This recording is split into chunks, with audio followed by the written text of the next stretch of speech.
हाय guys, welcome और welcome back to this channel. So आज है day 14 of 30 days challenge and I really hope आप सारे लोग बहुत अच्छे हैं और चैलेंज हमारे बहुत अच्छे चल रहे हैं।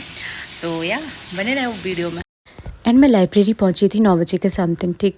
उसके बाद मैंने अपना टू डू लिस्ट बनाया एज यूजुअल, जो हमेशा ही मैं बनाती हूँ, ठीक है।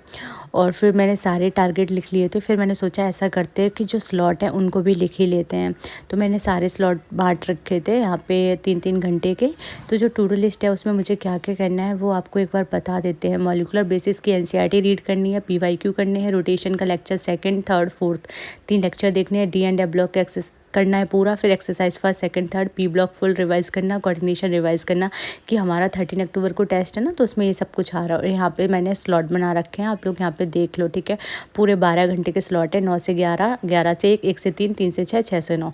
सो बने रहना वीडियो में, पूरा देखना कि मेरे ये सारे स्लॉट कंप्लीट हुए, मेरे सारे टू डू लिस्ट हुए या नहीं। So let's start with biology as usual हमेशा, ठीक है। सो यहाँ पे मैं चैप्टर करने वाली हूँ मॉलिकुलर बेसिस ऑफ इनहेरिटेंस वाला, क्योंकि जो टेस्ट का सिलेबस है वो मेरा ऑलरेडी कंप्लीट हो गया था। तो मैंने सोचा कि जो बैक पोर्शन है ना, तो उनको अच्छे से रिवाइज़ कर लेते हैं। दैट्स वाई मैंने ये पुराना वाला चैप्टर लिया रिवाइज़ करने के लिए, ठीक है। सो चलो इसे कंप्लीट करते हैं।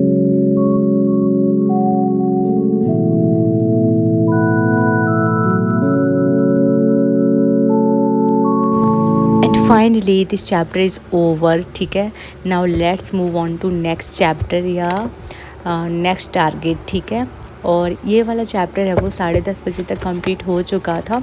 काफ़ी बड़ा चैप्टर है ये, ठीक है, बट मेरे को रिवाइज़ करना था तो इसलिए जल्दी हो गया है। यहाँ पे मैं इसके पीवाईक्यू सॉल्व करने जा रही हूँ दोबारा।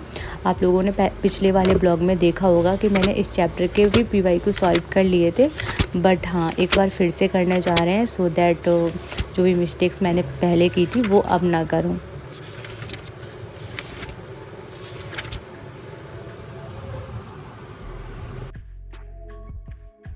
एंड इसके पीवाईक्यू बहुत ज़्यादा छोटे छोटे से थे, लाइक ऐसा जिसमें कोई दिक्कत नहीं थी। मैं पहले भी सॉल्व कर ली थी, तो मैंने 5-10 मिनट में इसमें सारे सॉल्व कर लिए। एक क्वेश्चन रॉन्ग भी नहीं गए क्योंकि ऑलरेडी इसके कर चुके थे, ठीक है। तो हमारे यहाँ पे टारगेट फिनिश होता है मॉलिकुलर बेसिस इनहेरिटेंस का, एनसीईआरटी और पीवाईक्यू। अब मैं ऐसा करती हूँ, इनऑर्गेनिक केमिस्ट्री आज सारा रिवाइज़ कर लेते हैं जो 13 अक्टूबर को आने वाला है वो, क्योंकि मैंने ऑलरेडी पढ़ रखा है। अब बस फटफट रिवाइज़ करते हैं, इन सबको कर देते हैं पैक, मतलब बंद कर देते हैं। सो चलो फिर इसको बंद करके फिर उसके बाद स्टार्ट करते हैं इनऑर्गेनिक केमिस्ट्री से।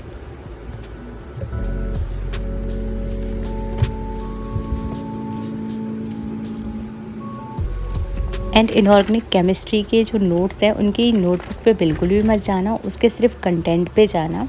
इसकी नोटबुक तो बहुत ज़्यादा ख़राब है, बट इसका जो कंटेंट है भाई एक नंबर है। रवि दुबे सर से किया था मैंने, बट मेरा मन नहीं किया कि मैं दोबारा इसके बनाऊं, इसी वजह से मैं इसी नोटबुक से रिवाइज़ करी हुई वाला पूरा का पूरा चैप्टर। फिर उसके बाद इसके पीवाईक्यू सॉल्व करूँगी, exercise first, second and third Allen के मॉड्यूल से। और ये रिवाइज़ करते करते पूरे 1 बज चुके थे, तो फिर मैंने सोचा कि चलो अब ऐसा करते इसके सारे के सारे पीवाईक्यू को सॉल्व कर लिया जाए।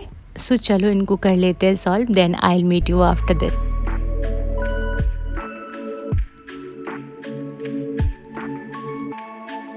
Finally it's also done. यहाँ पे सारे के सारे मैंने एक्सरसाइज सॉल्व कर ली and the time is 1:42 whatever, ठीक है। आप लोग देख लो, यहाँ पे मैंने exercise first, second and third D and F block का सॉल्व कर लिया है।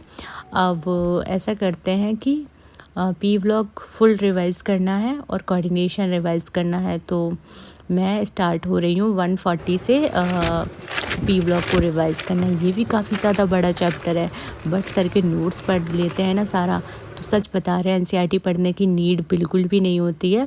बहुत अच्छे से सर ने हर एक चीज़ को करवाया है। मैं रवि दुबे सर से पढ़ती हूँ इनऑर्गेनिक केमिस्ट्री, आप बताना आप किससे पढ़ते हो, ठीक है। और इसकी एनसीईआरटी भी रीड करेंगे हम, बट पहले इसको तो अच्छे से फिनिश करते हैं। ये कंप्लीट मैंने कर लिया था। और जो टाइम हो रहा है ना वो 3 बज गए थे, काफ़ी ज़्यादा टाइम लग गया, लाइक मेरे को 1-1.5 घंटा लग गया इसको रिवाइज़ करते करते। अब ऐसा करते हैं अब ऐसा करते हैं कि हम कोऑर्डिनेशन कंपाउंड को रिवाइज़ कर लेते हैं, क्योंकि कल तो मैंने सारा पीवाईक्यू वगैरह सॉल्व कर लिए थे पी ब्लॉक का और कोऑर्डिनेशन कंपाउंड का। तो अभी बस मैं इस वाले चैप्टर को अच्छे से रिवाइज़ कर रही हूँ। और उसके बाद मैंने ये कर लिया था 4:30 तक मेरा सब कुछ कंप्लीट हो गया था। कोऑर्डिनेशन कंपाउंड का चैप्टर भी मैंने रिवाइज़ कर लिया था और उसके पीवाईक्यू भी देख लिए थे। तो यहाँ पे हमारा इनऑर्गेनिक पोर्शन ख़त्म होता है। Now let's move on to physics. ठीक है।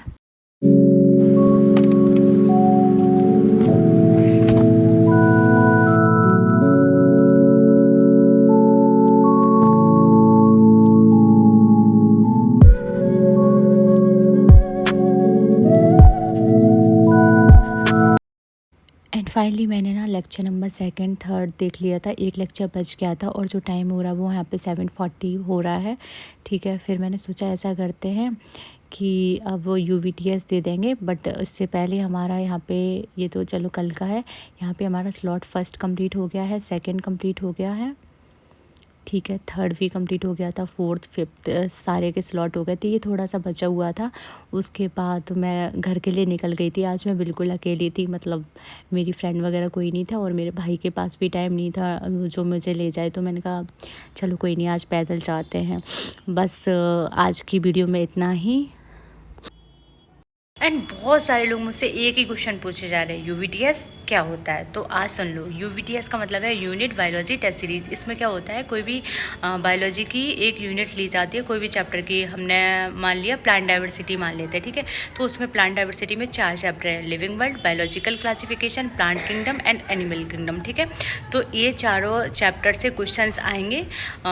ऐसा हो सकता है 200 क्वेश्चन है ना, तो सारे के इक्वल भी हो सकते हैं, किसी की ज़्यादा किसी की कम। लेकिन ये है कि पूरा के पूरे जो चारों चैप्टर है वो सारे कवर हो जाते हैं इन 200 क्वेश्चन में। और वो बहुत ज़्यादा रिलेवेंट क्वेश्चन्स होते हैं, बहुत ज़्यादा PYQ उसमें सब कुछ इंक्लूड होता है।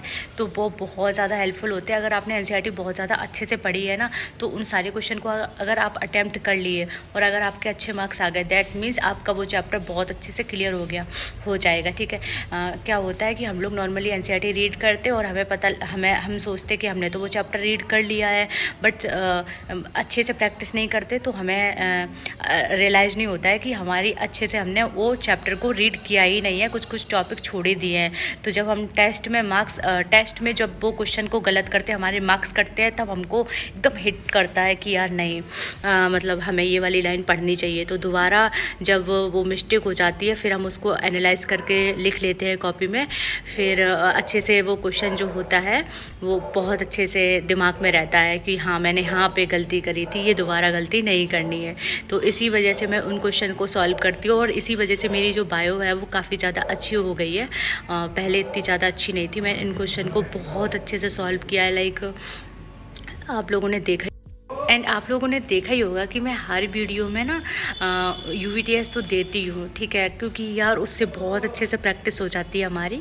और अगर आप लोग को भी वो क्वेश्चन चाहिए है, क्वेश्चन पेपर, तो मैंने टेलीग्राम चैनल पे डाल रखे हैं, तो आप वहाँ से जाके डाउनलोड कर सकते हैं और आप भी बहुत अच्छे से प्रैक्टिस कर सकते हैं। तो लिंक डिस्क्रिप्शन में आप वहाँ से देख लेना और मैं ना कमेंट पिन कर दूँगी, तो वहाँ पर भी आप पता कर सकते हैं। अच्छे से टेलीग्राम चैनल ज्वाइन कर लेना, ठीक है। एंड हाँ, बहुत सारे लोग मुझसे ये भी पूछ रहे हैं कि जो 29 सितंबर को आपने टेस्ट दिया था उसके मार्क्स कितने आए हैं। तो देखो, मैंने उस वाली वीडियो में बताया था कि जो वो मेरे मार्क्स हैं वो मैं 13 अक्टूबर को रिवील करूँगी। मैं आपको दिखाऊँगी कि हाँ मेरे इतने कम मार्क्स थे, फिर मैंने इंक्रीज़ करे हैं। क्योंकि यार एक वो होता है ना, थोड़ा सा मोटिवेशन लेके चलना पड़ता है। मैंने आप लोगों को बोला है कि 13 अक्टूबर को मुझे दिखाने ही हैं मार्क्स, तो उसके लिए मुझे मेहनत भी बहुत ज़्यादा करनी पड़ रही है, ठीक है। आप लोग को वीडियो में दिखता तो होगा ही कि हाँ मेरी पढ़ाई अच्छे से चल रही है। आई रियली होप आपको वीडियो अच्छी लगी है, तो प्लीज़ लाइक शेयर सब्सक्राइब कर देना, क्योंकि हमारा टारगेट है 29 अक्टूबर तक 5000 सब्सक्राइबर तो हो ही जाए, तो प्लीज़ करवा देना, ठीक है। और यार आजकल दिन इतने ज़्यादा मेरे ख़राब जा रहे, इतने ज़्यादा हेक्टिक जा रहे, क्योंकि बिल्कुल समय ही नहीं मिल रहा है कि कुछ अच्छे से हो पाए। मेरा वाईफाई भी ख़राब हो चुका था, ठीक है, अभी रिसेंटली ही सही हुआ है। और उसके बाद मेरी रिंग लाइट ख़राब हो गई, जिसमें मैं पहले लाइब्रेरी के आने के बाद थोड़ा बहुत जो शूट कर लिया करती थी, थोड़ा बहुत पढ़ लिया करती थी, वो भी बिल्कुल बंद हो गया। क्योंकि हम नॉर्मली तो कर सकते हैं, लेकिन उतना ज़्यादा लाइट नहीं आती है, क्योंकि हम वीडियो आईफोन से शूट करते हैं ना, तो उसमें लाइट की आवश्यकता पड़ती ही पड़ती है। तो बहुत ज़्यादा दिन ख़राब चल रहे हैं, बट ठीक है, कोई नहीं, थोड़े दिनों की बात है। मैं सारी चीज़ें मैनेज कर रही हूँ, होप सो मैं अच्छे से कर सकूँ। और रिंग लाइट जो है वो मैं एक आध दिन में ऑर्डर कर दूँगी, क्योंकि मैंने बहुत अच्छे से मंगाई थी, पता नहीं उसका क्या फ्यूज़ हो गया, धुआं निकल गया।